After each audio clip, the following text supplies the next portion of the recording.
नमस्ते बच्चों, मैं सीमा सिंह आनंद ट्यूटोरियल में आपका स्वागत करती हूँ। बच्चों आज की पाठशाला में हम कक्षा पहली विषय गणित विषय में हमारा दूसरा विभाग चालू हो गया है। बच्चों दूसरे विभाग में आज हम करेंगे आओ गिने। आओ हम गिनते हैं। यश के पलंग के लिए चादर चाहिए। एक बच्चा है यश, उसके पलंग के लिए चादर चाहिए। एक बहुत छोटी है तथा दूसरी बहुत लंबी है। पलंग ये जो यश है उसके घर में दो चादर है उसके पलंग के लिए। इसको बेड भी बोलते हैं ना, पलंग भी बोलते हैं। इस पलंग के लिए यश के घर में दो चादर है, लेकिन देखो एक चादर छोटी है, दिखाई दे रही है। एक ये चादर छोटी है और दूसरी ये चादर है ये तो बहुत बड़ी है। अब करना क्या है, चलो देखो यहाँ पे पलंग की लंबाई नापो, बाद में चादर का माप निश्चित करो। तो सबसे पहले क्या करना पड़ेगा, पलंग की लंबाई को नापना पड़ेगा। उसके बाद चादर का माप निश्चित करेंगे। पहले ये जो पलंग की जो लंबाई है ये कितना लंबा है इसको हमें नापना पड़ेगा। तो हम कैसे नापेंगे, तो बच्चों अगर हमारे घर में नापने के लिए कुछ भी नहीं है, जैसे यहाँ पे देखो लिखा है यश के पास पलंग का माप नापने के लिए टेप नहीं है। यश के घर में ना टेप नहीं है बच्चों। अगर टेप होता तो हम ऐसे माप लेते थे कितना लंबा है, हमें कितना लंबा चादर चाहिए। लेकिन यश है उसके घर में टेप नहीं है जिससे हम माप लेते हैं, वो यश के घर में नहीं है। आओ पलंग का जो नाप है हम बित्ते से लेते हैं। किससे लेते हैं, बित्ते से। तो अभी देखो ये बच्चा आपको बित्ता करके दिखाएगा। तो ईशु आप ऐसे अपना बित्ता दिखाओ। देखो बच्चों ये बित्ता होता है, ऐसे हाथ को फैला के ऐसे माप लेते हैं एक बित्ता। फिर यहाँ तक आ गया निशान, फिर यहाँ से ये दूसरा बित्ता ऐसे करके मापेंगे। ये देखो बच्चों एक बित्ता हम ऐसे हाथ से मापेंगे। फिर जहाँ पे ये खत्म होता है फिर यहाँ से हम ऐसे आगे हाथ करेंगे तो दूसरा बित्ता ऐसे करके मापते हैं। अभी देखो यहाँ पे चित्र भी बना हुआ है मापने का, इसे हम बित्ता बोलते हैं। अपने हाथ को ऐसे फैला देंगे और गिनेंगे, ठीक है। तो यश क्या करता है, पलंग का माप कैसे लेता है, अपने बित्ते से लेता है। ये देखो यश है, तो यश क्या कर रहा है, अपने पलंग का माप ले रहा है। एक बित्ता यहाँ तक हो गया, फिर से वो गिन रहा है। यहाँ पे एक दूसरा बित्ता, फिर यहाँ से तीसरा, चौथा, ऐसे करके वो पूरा मापेगा कि उसको कितना बित्ता लगने वाला है, ऐसे हाथ से। आप लोग भी घर में बित्ते से मापते होंगे ना। आगे देखते हैं। यश ने पलंग की लंबाई 11 बित्ते गिने। ये जो यश है ना इसने पलंग की लंबाई देखो बित्ते से गिना, तो कितना बित्ता हुआ, 11 बित्ता हुआ।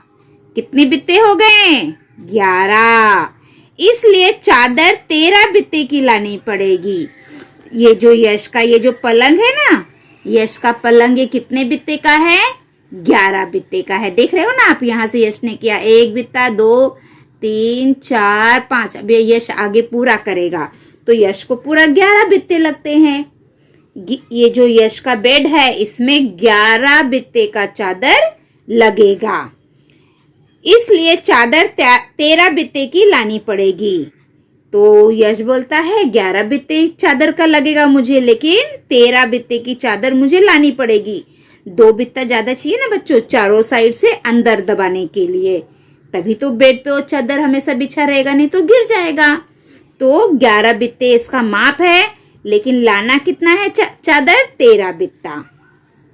क्योंकि चादर थोड़ी बड़ी लगती है, चादर को हम चारों साइड से थोड़ा थोड़ा अंदर की साइड दबा देते हैं ताकि चादर अगर बच्चे खेले तो भी गिरे नहीं। आपकी मम्मी भी देखो अपने बेड पे दबाती होगी चारों साइड से। तो इसलिए ये जो पलंग की लंबाई है वो 11 बित्ता है, लेकिन चादर कितना लाना है, 13 बित्ता लाना है। ताकि जो बचा हुआ चादर रहेगा उसे पलंग में दबा देंगे चारों साइड से। आगे देखो बच्चों, अभी दूसरा, तुम्हारे परिसर में दो गमलों के बीच के अंतर को कदमों से नापो। एक तो पहले ये बित्तों से हम लोगों ने अंतर को नापा था, है ना। इसके पहले हमने बित्तों से मापा था हाथ से। अब कदमों से मापना है। अब किससे मापना है? ये देखो, ये छोटी बच्ची अपने पैर के कदमों से, जो अपना पैर है ना उससे माप रही है। 1 हो गया, 2 हो गया, 3। अभी ये पैर इसने आगे रखा है, फिर क्या करेगी? ये पीछे का पैर फिर आगे रखेगी, फिर आगे का पीछे से करते करते पूरा मापेगी कि कितने कदम लगते हैं।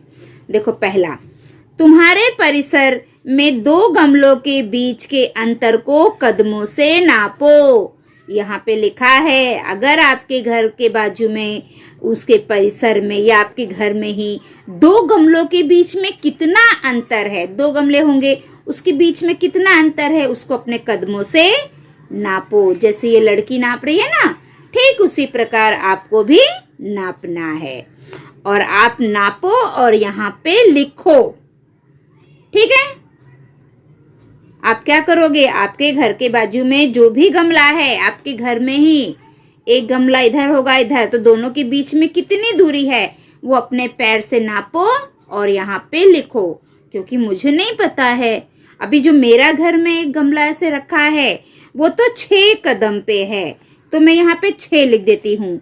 लेकिन आपके घर में कितने कदम की दूरी है वो आप लिखो। मेरे घर में ना 6 कदम की दूरी पे है, ठीक है। अभी दूसरा, अखबार की लंबाई कितने बित्ता होगी, इसका अनुमान लगाओ।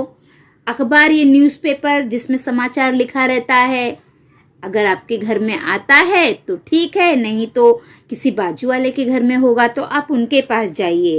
और जो अखबार है ना उसको आप बित्ते से नापो। किससे नापोगे? बित्ते से। बित्ते से कैसे नापते हैं? ये देखो, ये हमारा चित्र है ना, ये बित्ते का चित्र है हाथ से, तो आपको ऐसे हाथ से नापना है, ठीक है। तो आप बच्चों का एक होमवर्क है, ये जो प्रश्न दूसरा है इसका उत्तर आप लोग मुझे कमेंट करके, जो मेरे YouTube के बच्चे हैं वो मुझे कमेंट करके बताएंगे कि उनके हाथ से अखबार की जो लंबाई है वो कितने बित्ते होगी। 1 बित्ता, 2 बित्ता, 3 बित्ता, 1 बित्ता तो किसी का नहीं होगा। हाँ, वो मापो और मुझे कमेंट करके बताओ। आपको क्या करना है? यहाँ से मापना शुरू करना है और यहाँ तक मापना है। अखबार की लंबाई कितनी बित्ते होगी उसको आपको लिखना है। अब गिनकर अखबार की लंबाई कितने बित्ते हैं उससे आप यहाँ पे लिखो।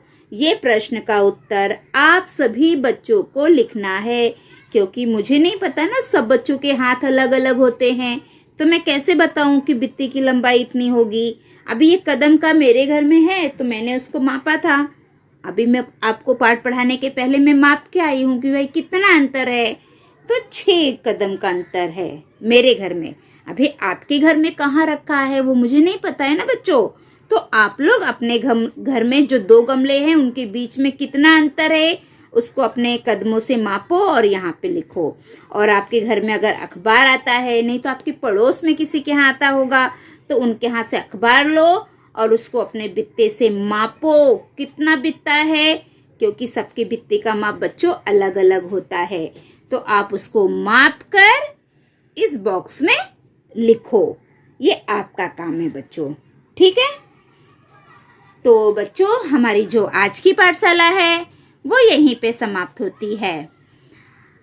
अगर आप मेरे पाठशाला में नए हैं तो मेरे पाठशाला को सबसे पहले लाइक करिए, सब्सक्राइब करिए, कमेंट करिए और जो घंटे का चित्र है ना उसे ऑन कर दीजिए, ताकि मैं जो भी वीडियो डालूँ वो सबसे पहले आपको मिले और आप अपनी पढ़ाई कर सको। आप लोगों ने यहाँ तक मेरा वीडियो पूरा देखा उसके लिए बहुत बहुत धन्यवाद। तो बच्चों, आज की पाठशाला यहीं समाप्त होती है। अगली पाठशाला में हम कल फिर मिलेंगे। तब तक के लिए बाय बाय बच्चों।